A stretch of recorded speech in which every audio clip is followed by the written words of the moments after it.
नमस्कार दोस्तों। तो कैसे हैं आप लोग?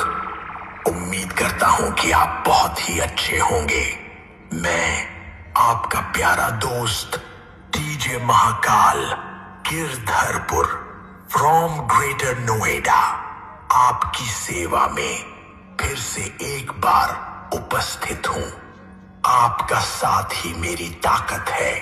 तो चलिए, मैं DJ Mahakal Girdharpur from greater Noida आप सभी को बेस और क्वालिटी की अद्भुत दुनिया में ले चलता हूं।